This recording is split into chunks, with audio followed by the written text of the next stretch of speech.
if you just landed on this video, I'm going to show you or tell you what you might run into while trying to change your vanity out or remodel, and then you buy this sink. Hopefully one of these tips or tricks in this video will help you on this mission you're about to do. Just pretend you bought this sink and it doesn't line up with the exhaust, which that was my situation. It was like right here. So what do? And you go to the hardware store, and then they tell you that they don't make pieces that can curve in like this and get real close, because the drawer on this is real tight if you have this problem. Check this out with that in the drawer. That's what you got. That's what you got to work with. So, okay, so what do? So what I did is I cut the drywall out. Be real careful, make sure to turn your plumbing off if you hit one of these, and make sure your lines aren't going up, and then use an oscillator or whatever to break this in. You don't want to hit a line. That's the last thing you want to do, is hit a freaking line. So what I had to do here was extend this. I cut this 1.5 inch pipe right here, and I put this 45 on here, and then I went up this way. This is actually the old piece right here. That was way over here. So I extended it out with a coupling and then some PVC pipe 1.5 inch. I think I put 2 inches in there. I measured this, took my time, and then I was able to make this go just up and down and over, where when it was over here, I couldn't find the pieces to fit on this thing. Anyways, hope that makes sense. So what kind of cement should you use and how do you do it? A lot of people don't know what to do with these because the instructions are impossible to see. So I'm gonna go over it real quick. Whatever you buy, there's lots of different glues. Some of them dry up faster, some of them are stronger. Sorry about that. This one says CPVC, but on the back it also says it's available, or it can be used for PVC pipe. This is PVC pipe. CPVC pipe is a yellow like waterline pipe. This stuff works real good on it. I had a problem in the basement. Anyways, you purple primer first. Purple primer on the inside and the outside of the joint, or sorry, the inside of the joint, and then the outside of the extension piece.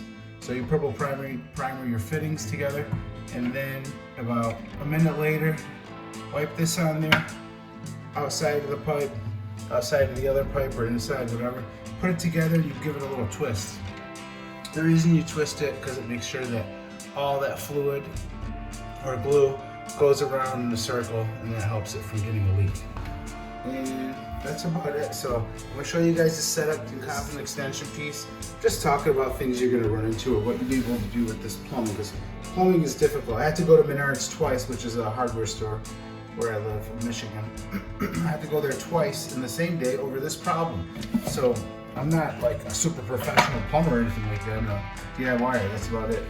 But I got this working. Everything is tight. Make sure all your joints are tight. Don't get confused when you go to the hardware store and you think you know what size you have. This is a 1.5 inch pipe, and then they have an 1.25 inch pipe. And you're gonna be like, what the hell, there's two sizes? So we're putting that in there for the beginners, but 1.25 pipe is this metal pipe right here, down in there. So it fits in here in the 1.5, if you guys get the whole thing. Make sure you got both sizes of rings just in case you don't want to make a run back to the hardware store. They got these little rings in here. They're either red or they're clear. And see, that one's red right there. And the right fitting goes on there and you compress it.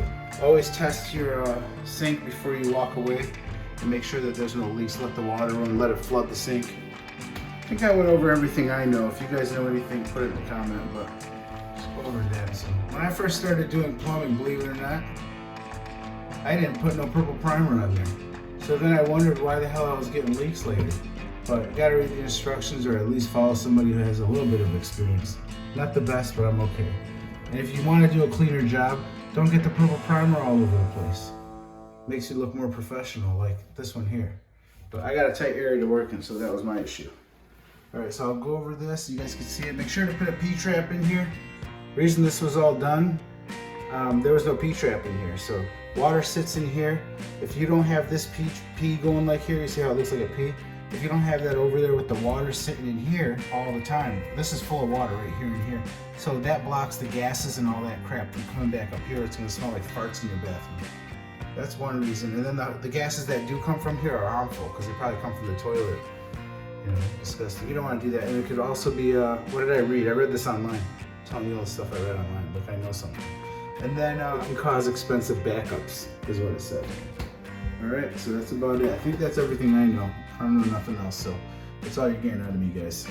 Hit the like button if you learned anything. If not, just hit the like button anyways. For the beginners, but hot's usually on the left, and the blue is on the right, which is cold.